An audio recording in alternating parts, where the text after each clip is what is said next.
it on right now. Doesn't it? You didn't have time to stretch. I think lip gloss is fine. Let's all just stretch together. Ah! I'm done. 1, 2, 3, 4, 5, 6, 7. What a tease.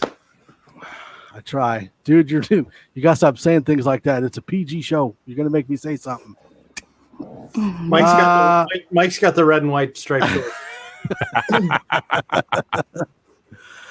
All right, everybody. We are good to go. We want to thank you for joining us at the Mile High Roundtable. Today, we're going to talk about the Denver Screwjob, recap the Saints game, preview the Chiefs game, and fill you in on all of the Denver Broncos news.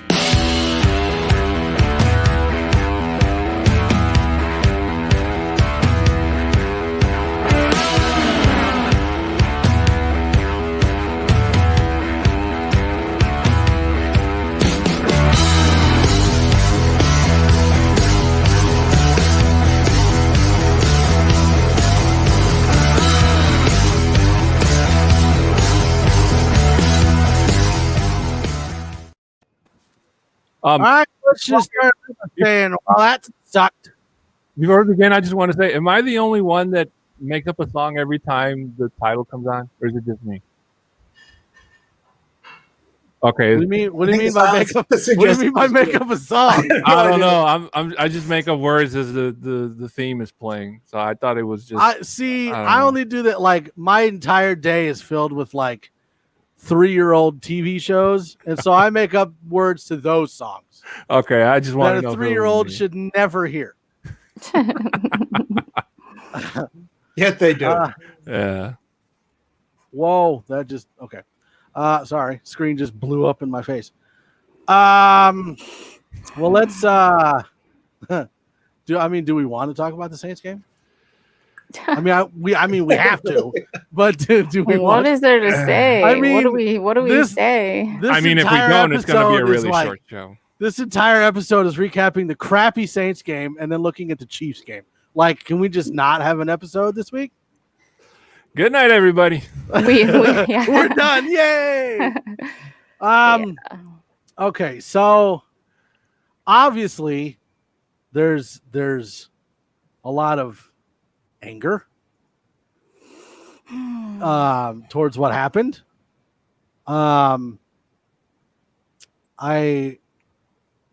I'm sure that we all have similar thinkings on it.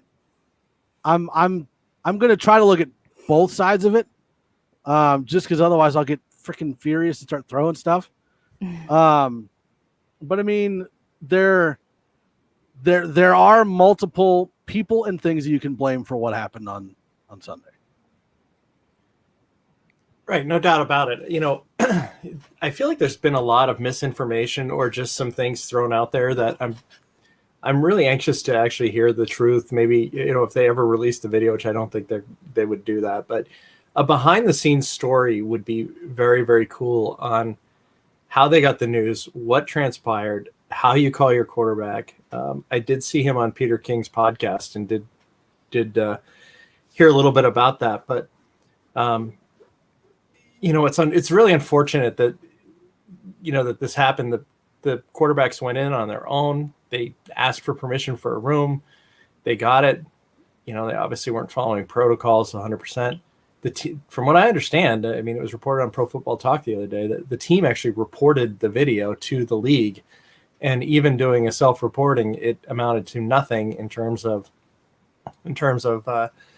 any leniency or taking into account that maybe this is the most ridiculous matchup you could ever have in the NFL. Yeah. So I think the fact that the other game that was originally a Thanksgiving game just got played yesterday afternoon after being pushed back 3 times tells you a little bit about what the Broncos, how their standing is in the league these days. Yeah. And I kind of want to push back on that a little bit. When I was supposed to be working at work today, I was doing other stuff. And I got sorry, boss. I got a quote or a story from Larry Brown Sports. It's by Larry Brown.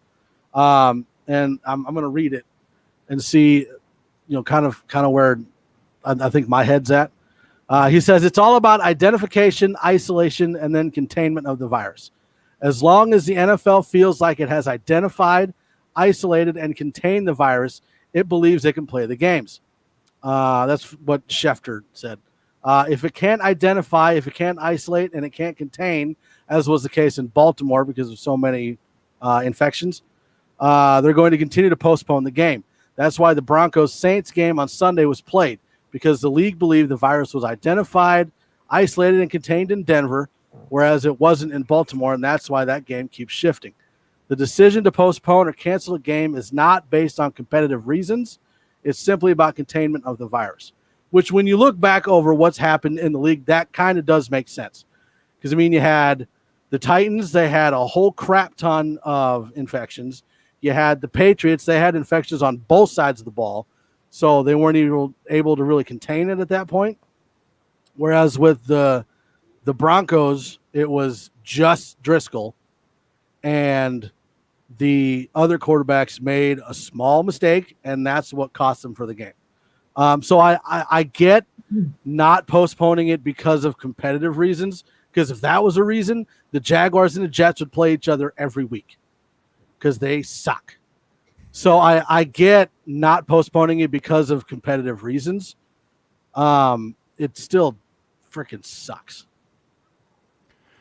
Yeah, Mike. You know what? When that news first dropped on Saturday, I think I was like most of Broncos country, and I couldn't really believe it. And but unfortunately, here we are. I don't really approve of the league's decision. I think that this is something that has been said on social media a lot lately. The league used Denver as an example, supposedly, to try to be an example for other teams that if they don't cooperate with standards and they don't do as they're being told, and something like this happens elsewhere, that the same decision is going to come to them. And I just don't agree with it, because I don't think that if that was the Chiefs, that the Chiefs have to go out there with not even their backup. I don't think that would have been the same case if it was Tampa Bay, if it was Green Bay, if it was Seattle, if it was a high caliber playoff contention team, that it would have been the same result. And to give you a proven point, look at the Baltimore and Pittsburgh game. They could have more than easily have gone with different players, but instead that game got pushed back, and then it got pushed back again, and then it got pushed back again. Well, there's like 40 players on the Ravens that are it's not contained. That's the whole reason why they're moving it. I know, but for Denver, it was only just one person. So all they had to do was just say, hey, look, we're going to give you till tomorrow night. If you guys don't produce a negative quarterback for, let's say, Monday Night Football, then you can't play, or you're going to have to play with a backup with Kenton. So I just don't think that the Broncos were afforded the chance. And a lot of that has to do with the fact that the Broncos don't have an owner. So, the Bolin situation with John Elway as general manager and Joe Ellis as the club president, we don't have that voice. And in my honest opinion, I strongly believe that if Pat Bowlen were alive today, there is no way the Broncos hit that field without a quarterback. We would have for sure had a Monday night game, or maybe even early Tuesday game at the best, or Wednesday, who knows. But the fact that happened, and I would have much rather maybe them just forfeit, because that's exactly kind of like what we saw on the field that day. The defense, I give them credit. They played their hearts out. The offense, I don't know what Pat Shermer was trying to do with those Wildcat plays, but you can pretty much see that the defense was just, they were running out of gas. And the Saints, they just played a more conservative running the ball type of scheme. They weren't really throwing. So it was almost kind of like a mercy rule, so to speak. Right. I've got, well, first of all, Nando, I don't know if I'm saying that right. Thanks for the comment. I did not click on that when it popped up, so poltergeist. But thanks for joining us. I have three things that I put the blame on, and I kind of took it off the NFL because of the quote I read. But one of the things is I blame the quarterbacks. number one. Obviously, something happened that they did wrong. Otherwise, the NFLPA would have gotten involved. Mhm. If the league was just like, nope, these quarterbacks can't play for no particular reason, they did nothing wrong, the NFLPA would have raised hell, and there's no way that would have stayed. So obviously, they did something wrong, or the NFLPA would have gotten involved. Two, I blame the coaches, because why do you have 4 quarterbacks on your roster and they're all together? Why do you not have one quarterback that is separated, so just in case this happens, you still have a quarterback? That's all well and good that you're doing that now. That does not help last week. So you know what? I agree with you on that. I mean, like Glenn said, there's no way that the public is going to see this supposed tape. Only certain people inside the Denver office have seen it, and maybe even league officials. So I'm on board with them. Like, okay, Drew Lock and Brett Rippon and Blake Bortles were eating with their mask down, or they were talking with their mask down. That violated the standards that they have in the clubhouse or the cafeteria or whatever. Fine. They messed up. Fine. The league wants to fine them. Fine. But I don't agree that it should have been led to the degree where they should have been deemed ineligible to play under the merit that they weren't really showing any signs of, other than that they weren't really, trying to be positive in terms of, doing what Jeff Driscoll did, where he ended up getting tested negative. Like I said, we got to give credit to what's his name, Hendon, for going out there and for trying. And I actually read an article. I forgot the name of the gentleman who actually was in the exact same situation 55 years ago. He was the fullback for the Baltimore Colts in 1965, and Johnny Unitas and his backup were hurt, and he had to come in and he had to play against the Los Angeles Rams at the time, and the Colts won. So, it sucks all around. Like I said earlier, unfortunately, we lost Bryce Callahan for the next 2 to 3 weeks. So we'll be lucky to see if he even can come back to compete, depending where Denver is by the time we face the Chargers, I think it is, in Los Angeles. And Philip Lindsay caught a lucky break, and his injury doesn't seem to be severe. But those are injuries and reasons that should have never happened in the first place. And I've got Jess showed up saying, I feel we could have beat the Saints. Hill was lucky to have the field position due to turnovers. And I'm going to add one. I'm going to blame Shermer, because I still think we could have won that game. Like, with the way the defense was playing at the start, we could have won that game. I wouldn't go that far. But no, that play calling was terrible. What the heck was that? Okay, I'll agree with you on that. Why are you having him chuck it 30 yards down the field? He hasn't played quarterback in 3 years. I'll agree with you on that. The play calling was terrible. It was a giant Steve Austin flip backwards in where we were. We could have at least kept it close. Well, it was 0-0 for the first quarter and a half. I know, but like, all the play calling from last week was just gone. It wasn't like if they would have kept the same game plan, it at least would have been more successful. I'm not saying like it would have been perfect, but come on. They can't keep the same game plan. They had 2 hours to prepare. They didn't even give the guy, the guy an opportunity. I know, but why are you having him chuck it 30 yards down the field? Like, why wouldn't you put him in bootlegs and RPOs and screens? Come on. I'm not certain that those were actually the play calls. It's not that. I know it sounds easy, Mike, and I'm not saying it's easy, but like, it's kind of like they took the play calling from the Raiders game and put it in this one, and that was with a quarterback. Yeah. Which Raiders game? The Raiders Atlanta game? Yeah, the one where they got stomped out of. That we should all feel ashamed for picking. Right spot to Sunday. Ridiculous. Yeah, ridiculous. But and then kind of going off of Adon's point with the ownership, I blame that one too. Mm-hmm. I think the lack of an owner is the reason why we were put in that situation. And obviously the NFL agrees, because they just did was it last week? They put a new rule that says they can levy a fine of $10 million for a year if you don't have a single person or entity or owner making the final decisions.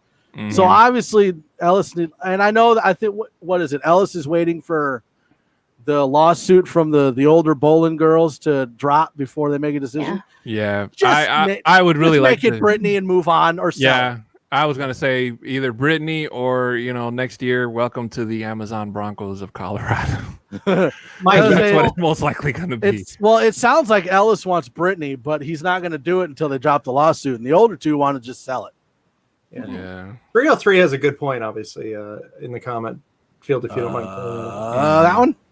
Yeah, I don't know if it's an Elway issue. I think this is full on Ellis. And what's interesting is he used to work at the league office, so apparently his relationships aren't as strong as you would hope after all these years. But I mean, that is the fact that they couldn't even push successfully for a practice, like to make it competitive. I mean, don't you think the other teams in the Saints division were calling the league office when they heard this, going, "Are you kidding me? Like, Right. How is this remotely competitively fair for the rest of the people in the NFC?" It was just an epic fail all across the way. And I mean, Hinton was saying that he got the call, went down. They basically taught him 20 to 30 plays. They got the offense down there, and it was basically 2 hours Right. of total time working on this, which is actually astounding. Could you even imagine trying we to? prep more than that for this. And that's why I was saying, like, I don't understand why they didn't continue to have Reiser and Bowles pull. Why didn't they have Hinton back there handing off the ball to Lindsey? Why they got to do Wildcat for 3/4 of the game? Like, they could have made the play calling a whole lot simpler. But for some reason, they decided to not make it easy. And look at what we got. 1 of 9 for 13 yards and 2 picks. Hey, they went out there and at least they tried. I don't blame the players at all. I don't blame them at all. I think it's just easier to lay the blame at the feet of Shermer, like we've been doing all season, because that's the only way we can go. But even so, I just think that this is a mark that's left on Roger Goodell, that this is something that Broncos fans are not going to forget for a long time. And I honestly don't think that there's anything he can do to kind of make up for it, sort of say, because the damage has been done. And like I said elsewhere, I didn't mind losing to the Saints. What pissed me off was the way that we lost to the Saints, because they're a really good football team. I give them their commendations for everything they've done over the season, but when you play a good team like that, you want to give them a great competition. You want to give them the best that you have, and unfortunately on Sunday, that wasn't the best that Denver had. That wasn't it. Yeah. I mean, they got the best of the defense because Broncos cornerbacks had an interception, which was great and everything. Matter of fact, it's saying Bassey's first interception of his career, so to speak. So he's going to be called up and try to, between him, Ojemudia, and hopefully Bosby, who I haven't seen in a Broncos uniform yet, maybe on special teams, and I've missed him, to help bring in reel a win against Kansas City on primetime. Well, and that's why I was saying I thought we could have kept it close or possibly won that game. I mean, Taysom Hill didn't play well at all. That was a terrible game by Taysom Hill. And the running backs didn't get going until about the third quarter. So I mean, we were in it. Just once again, the offense let the defense down. So I don't blame players. I don't blame the defense. Like, it was another one of those out there for 13 minutes in a quarter kind of game. So I don't blame them, but there is no way. Poltergeist. No, that's not a poltergeist. There is no way that was the best option for play calling in that game. There's no way. I don't believe that for a second. I actually agree with you. I don't think that was the best.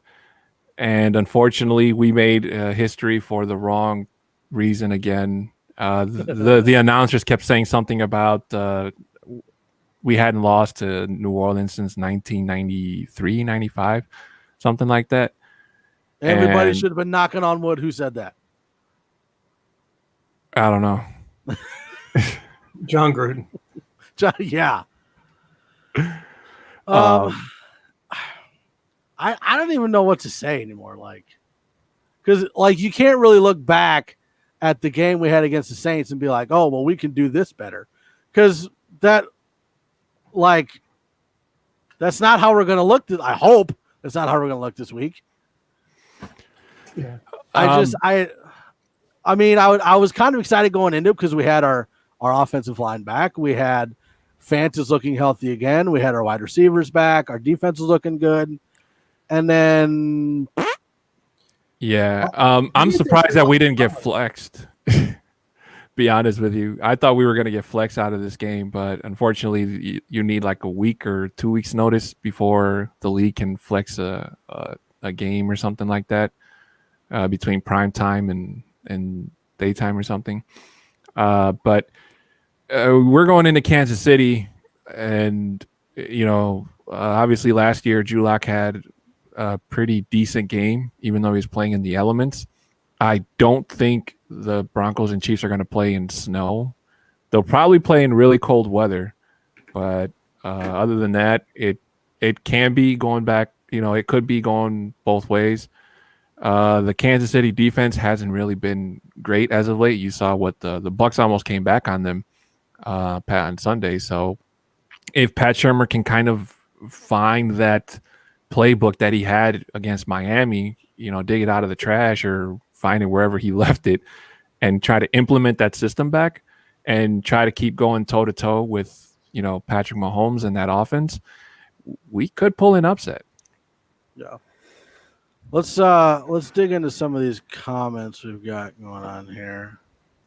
Jess, they should have gave everyone on offense play calling wristbands, but still there was nothing our OC could do. Hinton was skipping balls on the ground on slants.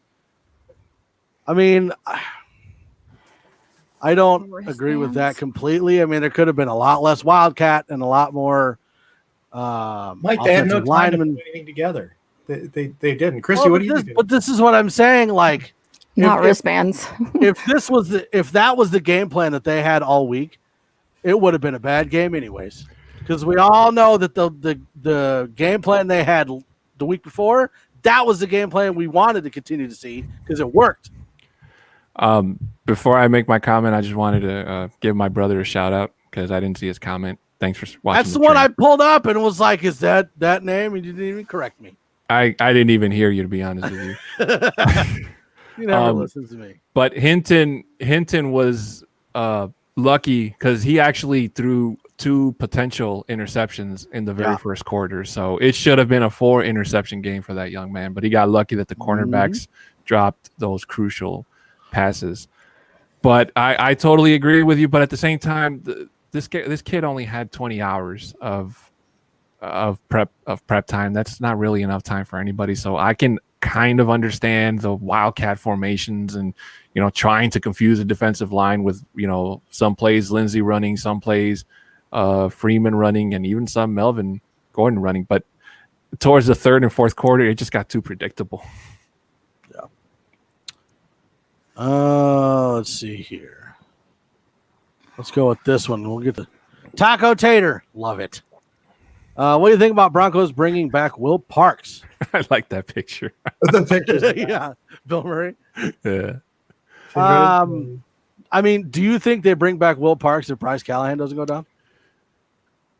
No, I thought he was going to come back eventually. I think that the Broncos are going to move on from Kareem Jackson at the end of the season, unless Jackson cuts, a hell of a takes a pay cut, and tries to convince the front office that he wants to retire a Bronco or what have you. But Will Parks, he knows the defensive scheme in Denver.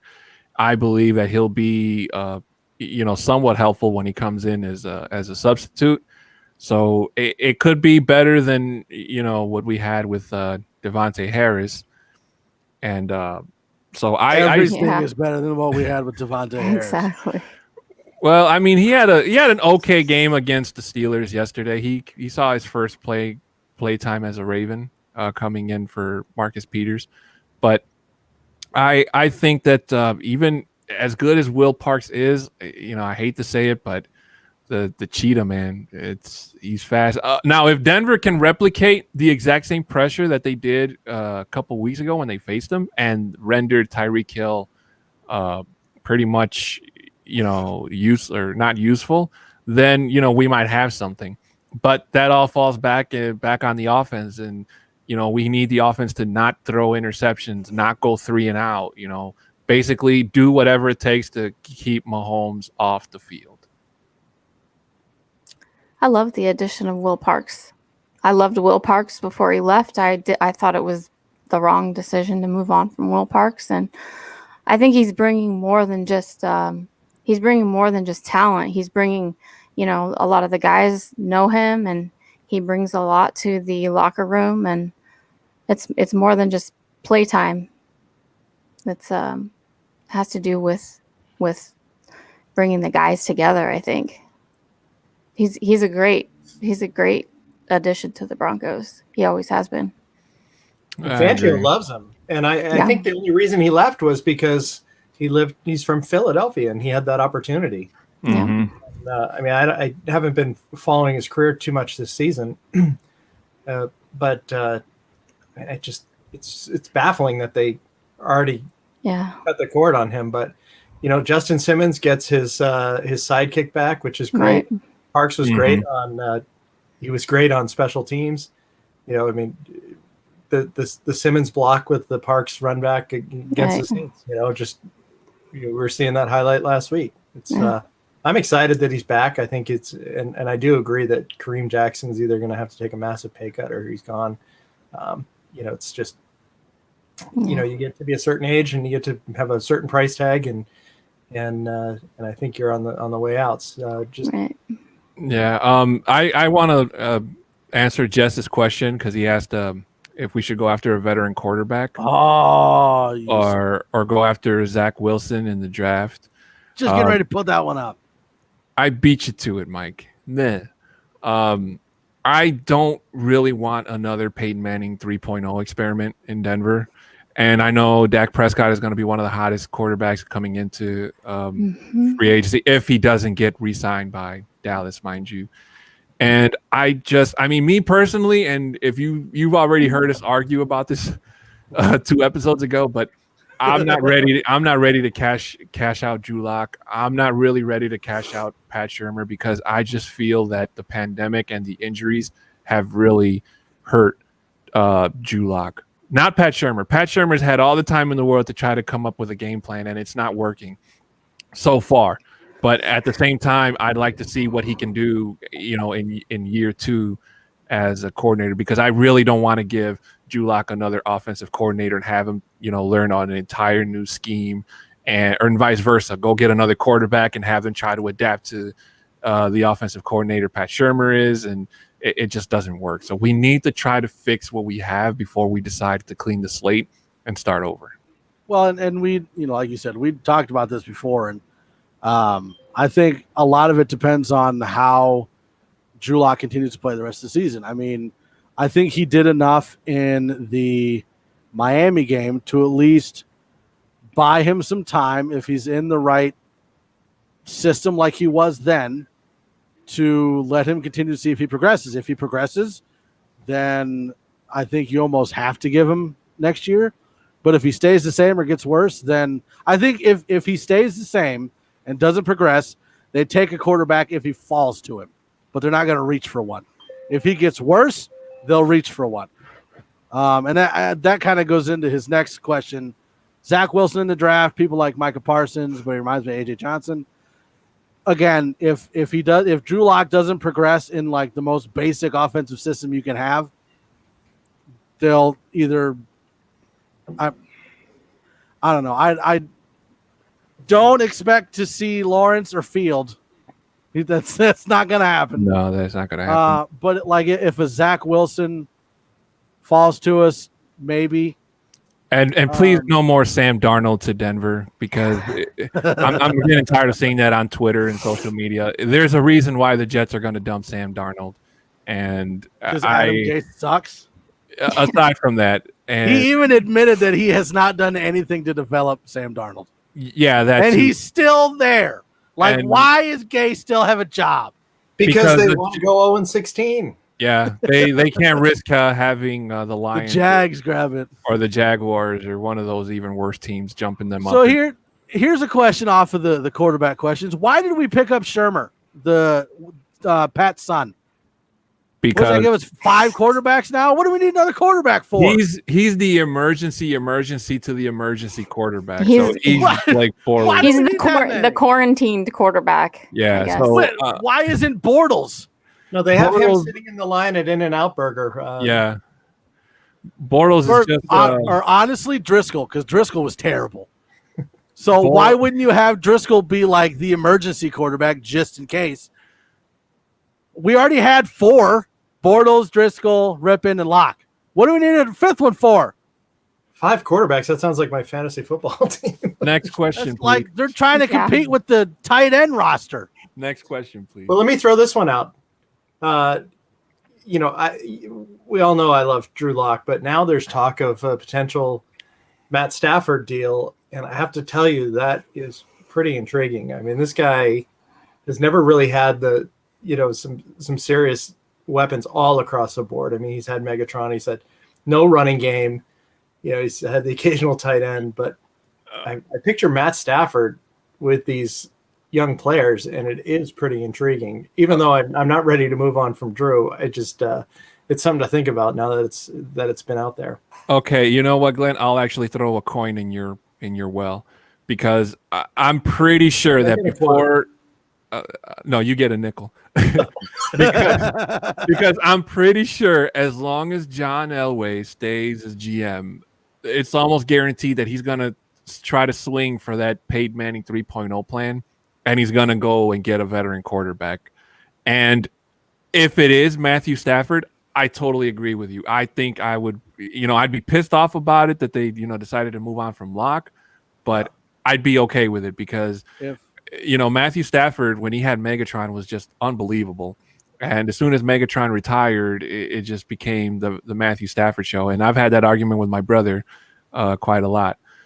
But I think that a change of scenery, which is what the Lions are going through right now, depending who they get as their new GM and coach, they could be moving on from Matthew Stafford. So if the Broncos do decide to go that route, like, I'd be upset with it at first, but then, over time, I'd learn to live with it. Hell, we learned to deal with Flacco. No, we didn't. No, we didn't. Hey, I tried. Okay, I tried. I have to get behind whoever snaps the ball. If the Broncos bring in a veteran quarterback, Drew Lock's done. That's for sure. But I've also heard the same. I've also heard the same thing about Matt Ryan too. Yeah. Oh, he's too old. No, I know. I'm just saying, new coach, new GM, new system. I've heard the same thing about Matt Ryan too. But do you think if they do bring a veteran quarterback in that Locke is done? Like, or do they want to bring a veteran quarterback in so he can learn behind them? It could be that. I think it kind of depends on if they draft a quarterback. Like, if they get a veteran like Stafford or Ryan and then draft one, Locke's done. But if they get a veteran and don't draft a quarterback, then it's to let Locke learn. Right. Yeah. But don't you think they'd have to include Drew in a trade if they did it with the Lions? No. And Christy, what do you think? Because you're one of the trifecta here on the show. They might as well. So I'd love to hear what you think about a Stafford type of play. Yeah, I don't know.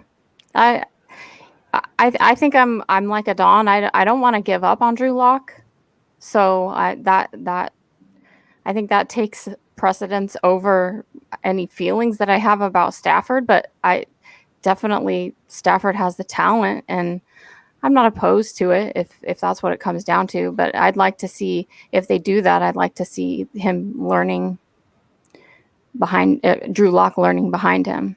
Definitely. Yeah. Could Drew's ego take that, a demotion? It seems to me like Drew can take anything. Yeah, I mean, he's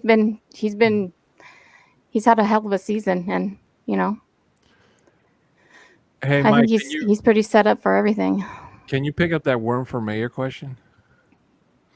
Yeah, I was gonna grab that one as soon as I grab because I don't want to go into the game yet. I want to Okay. grab this one since we're talking about the draft. Okay. Cat Kawa ZX10R, I think. Welcome to the show. Should we go with O line in the draft? See, and that's where it gets difficult because I don't. Bowles isn't going anywhere, obviously. Reiser's not going anywhere. Cushenberry's a rookie, so they're not going to give up on him yet. I think the only way they go O line is to replace Glasgow and potentially draft. I think so. Yeah. The only other option would be to get a right tackle just in case no hair, no balls comes back next year and goes on IR like 1 week into the season. I'm sorry, Mike. No, I'm done. I actually agree with you because we saw what Mike Munchak did with Garrett Bowles. And, all of Broncos country is praying that Garrett Bowles isn't just having a flash in the pan type of year. Right. But I honestly don't think so. I think that Garrett Bowles is, he more than earned his new contract. So if Mike Munchak can turn a guy like Garrett Bowles into a respectable left tackle, he can pretty much – it takes time. So I'm pretty sure he can turn Glasgow around. Reisner's having a bit of a down year. Cushenberry, he's still a rookie. He's still learning a lot of things. And right tackle, it's pretty much a turnstile in terms of they keep switching it up. If I'm not mistaken, I think Wilkinson actually saw some reps at right tackle this past. I saw his name. No, I saw his name. So I don't know if he replaced right tackle or if he was playing guard. I know they had him as the backup to Glasgow. Yeah. Okay. So he was playing on the O-line, but I wasn't sure if he was backing up Dotson or. At the same time, isn't Jake Rogers in IR now, right? Jake Rogers is gone. I think they got him. Yeah, they got him. What about Anderson? Because if Anderson's not there, he's on IR. Then Anderson's still on the team, but he's not current on the active 53 roster. Yeah, I don't see him giving up on Cushenberry. I mean, especially with the lack of offseason. If there's any position that requires the tens of thousands of snaps in the preseason and the offseason, it's the offensive line.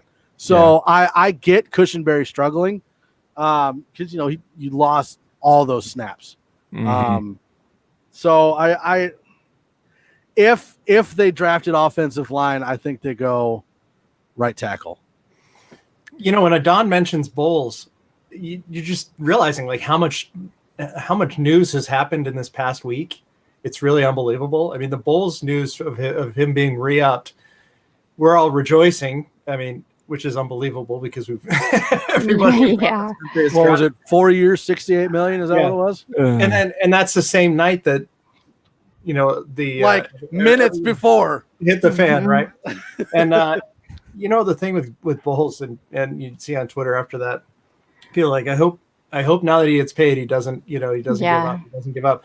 And then of course the very next day, Cushenberry gacks that snap to Lindsey, and who saved the touchdown was Bowles. And he was trucking. Yeah. He was moving. He actually dived. That was great. He's faster than Honey Bear. And going back to Mike's point, that's exactly what Cushenberry unfortunately is going through. And because there was no preseason, the preseason could have helped try to avoid those really messy snaps where, if that stuff happens in the preseason, Mike Munchak can kind of see like, okay, he's still green and, in this sapping area, this is what we got to work on and vice versa. But unfortunately, he's learning along during the season, which is the worst time for any rookie to learn. But I feel that any offensive tackle that if the Broncos do pursue in this draft, we're probably going to have the exact same result because we don't know if there's going to be an end to this pandemic at what certain time. Yeah. So if we go through this exact same scenario next year where, the NFLPA decides to not have another preseason and, it's everybody straight to the regular season, we could have another fiasco on our hands in terms of offensive line. Not to mention if Jawan James decides to sit out another freaking year. Well, and I'm even fine with I think that DeMar Dotson has played well enough to deserve a backup right tackle contract. So you don't have to draft another tackle. If James goes down or James quits, then you've got Dotson back there that can step in. We've played well enough with Dotson in there that I think he deserves at least a year or two. I know his age is getting up there, but give him a 1 or 2 year contract as a backup, and then if we need to draft a right tackle, we do it after next season. Mm-hmm. I'd like to think that this will be behind us by that time, though. Hopefully. Hope so. Cross your fingers. Mhm. Just going back to Bowles real quick, it was interesting because they had him talk to media, and they also, Vic was asked about it. And Vic indicated that Bowles had gone into his office and told him that a deal was about to happen and that there was an emotional moment between the two of them. And Bowles also said something in his, and they asked him for specifics, but he wouldn't give it. But it that shows a lot of heart from Vic, and that he gets emotional because someone has really turned it around, not only on their own. And Garrett talked about that he would hurt the team. He knew that he was hurting the team, and so I'm happy for him, and I'm happy that we have a left tackle. That's huge. Right. All right, so real quick before we dip into the Kansas City game, we want to welcome everybody that has showed up. Nando, is that your brother's name? That's Nando? my brother. 303 Paramero, I think. Jess, Landon. Let's see who else. Taco Tater. Yeah. Worm for Mayor. Cat Kawas X10R. I'm not gonna try. Stu's in. Stu McPeak. What's up, bud? Richie just showed up. He says he agrees 100%. So let's go to Worm for Mayor. I'm assuming Richie is talking about most. He's talking to me. Yeah. He's talking to me. I've done more of the talking. So. Thank you, Richie. So despite the ups and downs this season, do you think Denver will be competitive in Sunday's game, showing maybe we are closing the gap? If we had Bryce Callahan, I totally agree with you. Worm for defensively or offensively? Defensively, because that defense kept Patrick Mahomes to just barely 200 yards in our first faceoff. But unfortunately, it was the offense that coughed up the ball in the 3 and outs that gave Kansas City the edge to not only stay in the game, but hey, that yappy dog isn't here anymore. Okay, he's back home with my brother. Well, that's what I was saying. Like, is he talking about being competitive defensively or offensively? Because like defensively, we can stay competitive. It's the offense. Yeah, I don't know. Yeah, it's our basically offense. our offense, and that's basically what we need to try to avoid. You can't keep sending the defense out like they did against the Saints, because the defense is just going to get tired, just like any defense in the NFL, no matter how good you are. So Pat Shurmur really he needs to, like I said earlier, he needs to bring that playbook that he had against Miami and bring it to Kansas City, because there is no way the Broncos offense can keep coming back off the field and having to punt the ball and putting the defense in just these precarious positions and expect them to get an interception, cause a fumble, just basically a turnover. The offense is starting to go down that slump, and Shurmur needs to realize that we're pretty much going into, other than after this game, our schedule is not that hard. We face the Panthers, the Bills, who are pretty beatable, and then we face the Chargers and the Raiders to close the season. So the Chiefs this is the test where, we dropped the ball last week, obviously, but we're going to have a quarterback this week, hopefully, fingers crossed.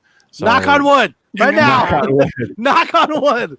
So the offense just needs to show up and, try to keep stride with the defending champion Chiefs. Well, I think we took away the momentum that Locke had going for him, which was what I was hoping that he would, the momentum would pick up for him to kind of gear up to be at least competitive against the Chiefs. And so, him sitting out for the last game kind of, stalled that a little bit. So I'm not sure how that's going to affect the way they play against the Chiefs as well. We saw the first time they did, and that was a complete garbage game. Richie saying he heard today that Lindsey was running and moving well. I just took a look. He was limited practice. So he is trending up. Let's see. DeMar Dotson was a full practice, so he'll be good. Lindsey, again, limited practice. Malik Reed was limited. Jerry Jeudy was limited. Graham Glasgow was full participant, and McManus did not practice, but it was for a family thing or something like that. So he's not actually hurt. No, I did see that report, Richie, from Mike List that showed a picture of Philip Lindsay catching a pass. Like we said earlier, About time. Like we said earlier, thankfully his injury was not as bad as was initially thought. Unfortunately for Bryce Callahan, he will be out 2 to 3 weeks, so he is currently on IR, which means that Ojemudia and Bosby and having Will Parks in there, they're going to have to try to do as best as they can to try to keep the cheetah in check. Did anybody see Ojemudia on the field on the last game, or was he out again? No, he was in. He was in? He replaced Callahan. Yeah, he did replace Callahan when he went down. That's right. Okay, but was he in there when Callahan and Boye were on the field? I didn't see Bosby. I saw Ojemudia. Obviously, it's saying Bassie was out there too because he caught the deflected pass. Because, Ojemudia had been out, the 2 games before that? He didn't play for some reason? He didn't play 2 straight games, actually. Yeah, I think he was just a healthy scratch. Okay. But I could be misinterpreting that. Don't quote me. I think you're right. I think you're right on that. I don't know why I remember reading something about why is he in the doghouse or something. I don't know. There was speculation is that he's not a great tackler, and that's one of those things that's non-negotiable in a Fangio defense. Vic did indicate, though, that with Callahan that he thinks because he's had injuries the last 2 seasons that he wants to finish the season. So to basically expect him back, and that's why they thought, we'll put him on IR for the 3 weeks, and hopefully he finishes the last 2 games. Mm-hmm. But so that's promising. I know there was some speculation that he could be lost for the year because it's the same foot that's been an issue for him. Right. I'm still kind of wondering, maybe I know that a big topic going in the offseason into the start of the season was Prince Amukamara. I'm starting to think that maybe now we should have pursued that a little bit more because I think that we could have used his depth coverage in Denver. But that's just me. But something's up with him, Don, because we really had many, many opportunities to grab him, and the Raiders got him, and then they dumped him, and there was another opportunity, and even with Vic's history with him, he just still didn't select him. Who are we talking about? I wasn't listening to you. Prince. Oh, okay, Mukamara. That's refreshing. That's kind of what I figured you were talking about, but I wasn't paying attention. So. No, Prince the singer, Mike. Ooh, no. No, and I've always liked Prince Mukamara. I honestly don't know why they didn't grab him. You would, looking back on it, it's like, oh, well, we had Harris, who's terrible. Why wouldn't we have had a Mukamara and gotten rid of Harris? But, well, whatever. Whatever. Let's see here. Oh, there we go. Fangio called out in his presser it was tackling and that he hoped OJ could improve there. And I could see that. Ojemudia has been having struggles tackling, especially when it comes like the big hits. Mm-hmm. There's Kareem Jackson who hits too hard and knocks his own guys out. And then there's Ojemudia who apparently just bounces off people. So I can see it. It sucks though with his talent covering. But again, whatever. Yeah. Whatever. Keys to the game. No. Well, if Tyreek Hill is sick, Patrick Mahomes is sick, Travis Kelce is sick, and Allaire is sick, and their offensive line is sick. I think. Oh, they're going to postpone the game. They're going to postpone it. Right. Yep. They'll move it back to Tuesday. And again, you got to think back to the Miami game because you can't base anything that could happen this week on what happened last week because that was a Asterisk.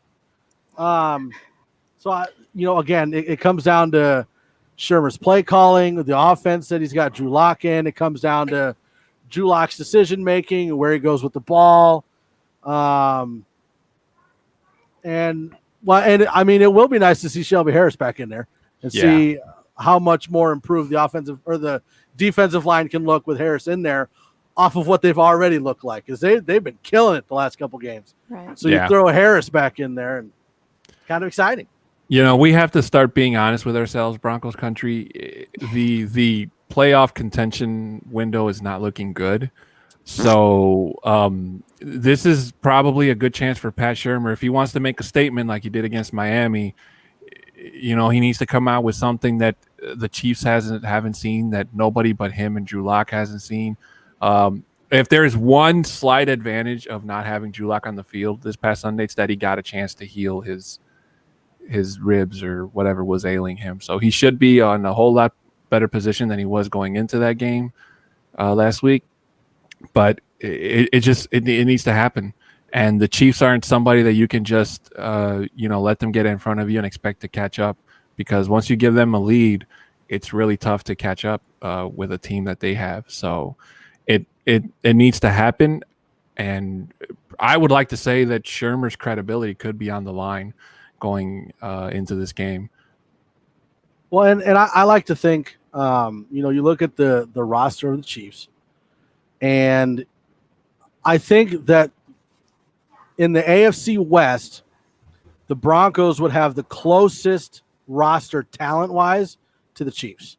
I think offensively we match up pretty well. So I think that if the Broncos are able to have a game plan like they did against Miami and just keep throw short and let the guys run with it, I think that we can hang. But if we go with a let Drew Lock throw it all over the field kind of game plan, I think it's going to be a blowout pretty quick. Mm-hmm. Yeah. Well, the 3 and outs is the killer. Well, yeah, Right. Just because of the 3 and outs and the defense being on the field for so long. So I think that if we can continue to run it, bootleg it, play action, run pass option, whatever we can do to keep the offense on the field, if we can do that, I think we can hang with them. No, don't do another that. Wildcat. Bring Hinton back in there just for 1 or 2 plays as a Wildcat. Yeah, let's hit him with a Philly special. Do something that's not been done to the Chiefs in a while. There was a report I saw. There was an interview with McMahon, and I don't know if it was his live presser or whatever, but he was saying the key to beat the Chiefs is special teams. Well, we lost that battle. We're pretty much done. We're done already. We're already screwed. He said that today. You couldn't think that you would.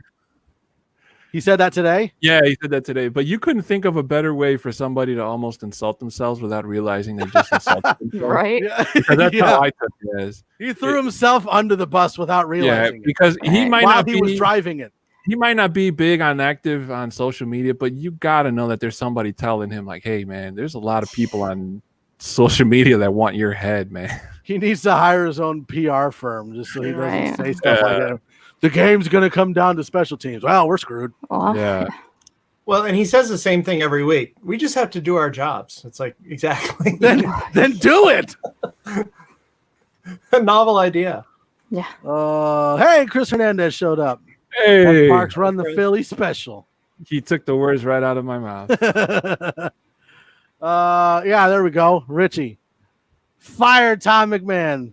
Man, if I don't honestly, and I heard there are rumors that Fangio was on the hot seat. I don't believe that. No, I don't know. But I think Fangio and Shurmur get another year, but I swear if McMahon is on the team next year, I'm picking a different team. You know what? That is terrible. You know what? I will say one thing about Vic Fangio before we continue, and it kind of goes back to what we were talking about earlier about the Denver screw job.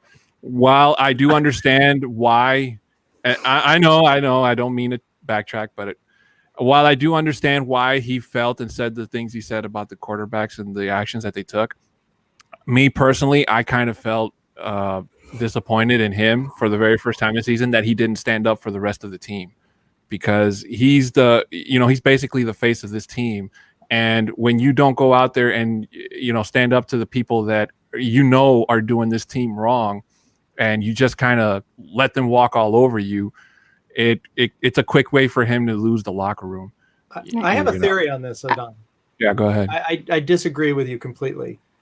I think there's a real fear that in addition to keeping the quarterbacks out, that the league is going to take at least a draft choice and maybe a large fine.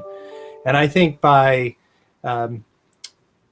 not complaining about the league and taking your punishment and saying it was our fault, that he's doing his best not to give any additional reason for any additional punishment. So right. I really think that he thinks it's BS. I mean, they were fighting behind the scenes, but in public, I think it was just to not poke the bear that's on, Madison Avenue, Park Avenue. Well, and again, go ahead. Go ahead. No, I was just going to say the same thing. It was very PR of him. His answer was very PR, and he said what you would expect him to say, except my disappointment is that he didn't also take the blame. That would be my only I can agree disappointment in what he said. He kind of threw them under the bus, but he didn't, step up and say, I have to be better at my job too. So yeah. Well, and that's kind of why, at the beginning I was saying that there had to be something, because the NFLPA didn't step up and say anything about the players. You got and Fangio, obviously him saying that as coach speak in public, like that's what you're going to say.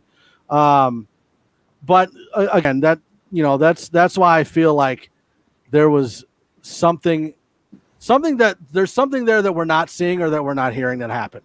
Because otherwise you'd have the NFLPA going nuts. You'd have former players going nuts, and there's none of that.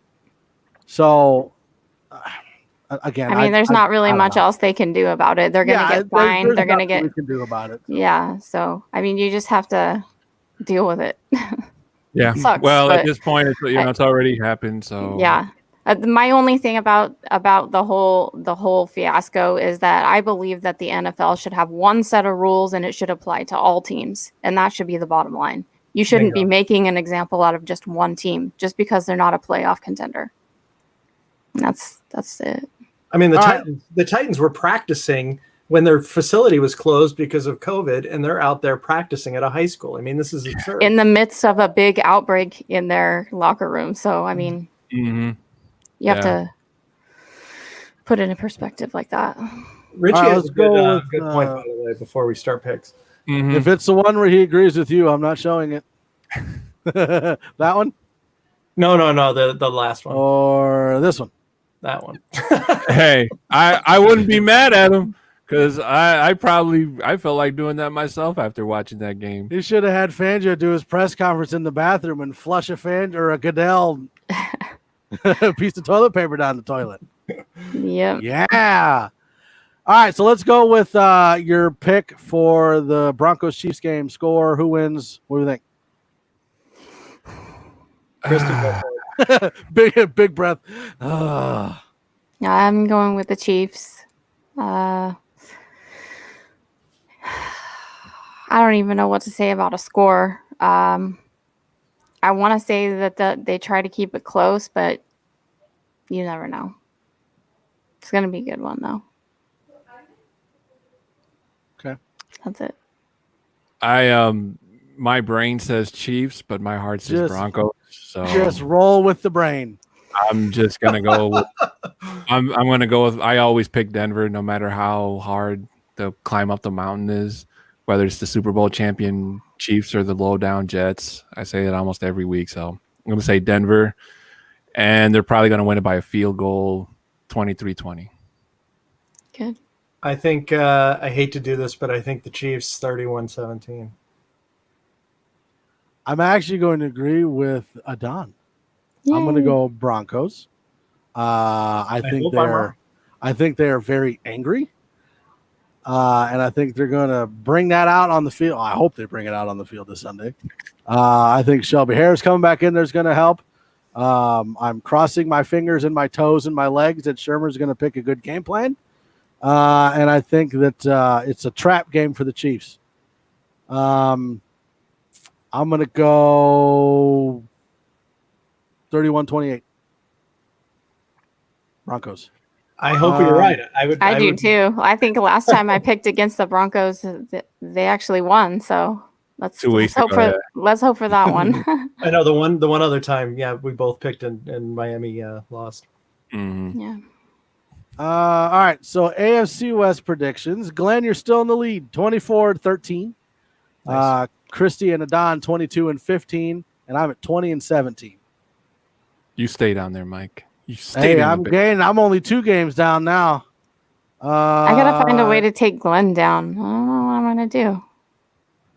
That's why I let you start picking the Raiders more. Never. Chargers I'd and rather lose. Patriots. Who would have seen got that one coming, huh? 2 in the Chiefs and 2 in the Broncos. So who do you got for Chargers and Patriots? I'm going to say New England. The Chargers are starting to fall apart. Anthony Lynn is pretty.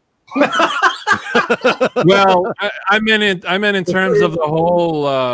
Justin you look at the last 4 years. Well, I meant in terms of the Justin Herbert train literally coming to a stop. So in terms of the hype, starting the show. Yeah, I think Cam Newton's veterancy is going to overshadow Justin Herbert. So I'm going to say New England. I'm gonna say the same thing. That's gonna be like I don't know, 10-point game. I hate to give Mike an opportunity to pick the Chargers and gain a game on all of us, but I'm going to go New England. It's so hard on which one to pick though, because like it depends on which Patriots you're getting. Like if you're getting the Cam Newton just sucks like every other week. They won and he threw 85 yards or something along that. I know. Who does he think he is, Tua? They don't have Fitzmagic backing him up to come on in. I think I'm going to go Chargers. I knew it. I don't like. He's just banking on that. Number You're one is just stay in that basement, Mike. Number one is the Patriots, and I like Patriots are like the Raiders. I hate the Patriots. I don't care if Tom Brady's there or not. Same. So I'm gonna go Chargers.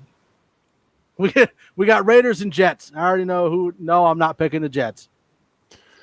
I'm gonna say Raiders, but this probably be the last week I pick them.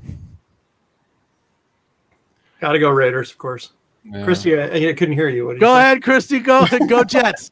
Go Jets, Christy. Go ahead. My camera's gonna cut out. Go ahead and pick them Jets. We need you to say for the record, Christy. I'm picking the Jets. Oh, okay. Wow.